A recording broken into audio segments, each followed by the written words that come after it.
was a very interesting experience. I see the sign, nuclear disarmament, no more nuclear bombs.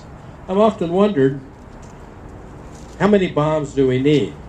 That's kind of like, you have someone out there, and you say, well, I'm going to blow your house up. And then he says, I'm going to blow your house up. And then you say, well, tough with you, fella, I'm going to blow your house up 2 times. He said, I'll blow yours up 3 times. I'll blow yours up 4 times. And it goes on and on. And what is the limit? How many does it take? I'm not sure, but I know we reached that limit a long time ago. But we kept on building them continually. Ray Geyer was one of the engineers out at Rocky Flats. He was not on the grand jury. He didn't testify, so I can tell Ray's story. And Ray told me about they would bring the bombs in, and a lot of what they did was upgrading the avionics, the guidance system. Plutonium only lasts 250,000 years, so they brought these in to upgrade the bomb, but the trigger, the 4-pound hockey puck, they kept. And he devised a system where that it would keep it in an inert state. It wouldn't oxidize, which is the dangerous part, and then they would put it back in. After a while of that, his superiors come to him and say, Ray, we're not doing that process anymore. And he said, why? What's wrong with it? There's only one thing wrong with it. Every time they throwed one of those pucks away into your environment, then it was about $4 million. And they wanted the profit. Cost a few pennies to buy them, but they throwed them away because they wanted the profit. I'd made contact with Ray and then kind of lost it, and after a while, and it was Christmas just before, I think, 2004. It was Christmas. I got a phone call, a message there, headquarters. Eileen was his wife. Please call me Wes. Ray was at a Christmas party. He was relatively young, 64 years old.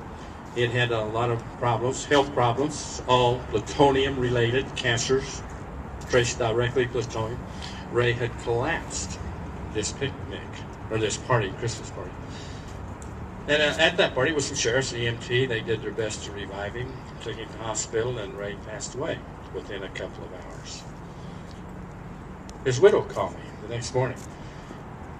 10 o'clock the next morning, the men in black, literally, Dover, Delaware, they were there for the body. And there was quite a discussion about it, and ultimately she got to keep the outside. They took the inside, and they took it. Whenever you worked at that, your body belonged to the government. That's your government. And we talked about safe levels of plutonium, radiation, nuclear. Well, there is a safe level. 0. And you read in the papers where the nuclear plant in China, the background was 3,300 times above background levels. You read that in the papers. And it said it's a safe level. Well, friends, they didn't lie to you. That is a safe level.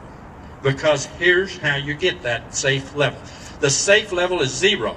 So if you multiply 0 by 3,300, what are you going to get? 0. Of course, that's what happens to us. It's amazing how they can make that, and it's, you're not going to argue with someone because 3,300 times 0 is still 0.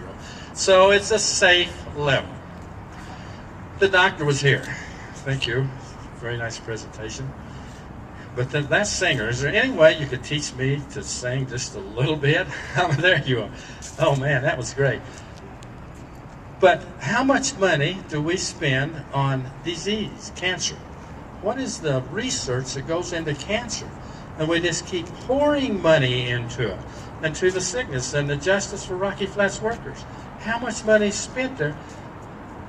And what do we want to do? We want to build another nuclear plant. Where does that come from? Our government seems to be strictly driven by money. I know, look at all the stuff that's happened to Jerry and the people, and my own family. Yet, to put a sign up that says, warning, there was environmental crimes committed. And they were committed, they pled guilty to them. Environmental crimes were committed, but to let the public know about that UDL doesn't like that idea of letting the public know what goes on, what happened, what's out there, what's there at Rocky Flats. To talk about that is no. Because the reasoning, I run a bill to put up a sign out there.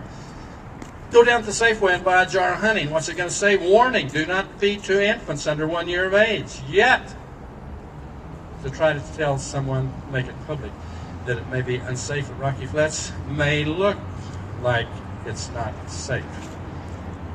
I think that everyone should have the right to choose for themselves. Well, where would we be if we spent as much money on prevention, cleaning up our environment, not contaminating it anymore, just leaving it where it was? The Rocky Flats cleanup crew, some of them have talked to me. John Lipsky did a very nice presentation at Boulder the other day. Kind of forgotten about it, but pictures, acres and acres of buildings out there, acres of them. Big buildings, little buildings, ponds, highways, pavement, trucks, all of that out there. He showed it was very vivid.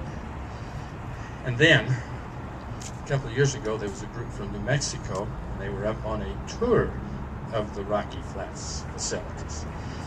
And I went down there, and thank goodness I was able to go a little early and listen to them before I started speaking. And they were talking about how clean it was. What a wonderful job it had been cleaned up. And, I decided maybe I better change my speech just a little, because it was not an audience that wanted to hear what I had to say. So I did. But it's said, and thank you.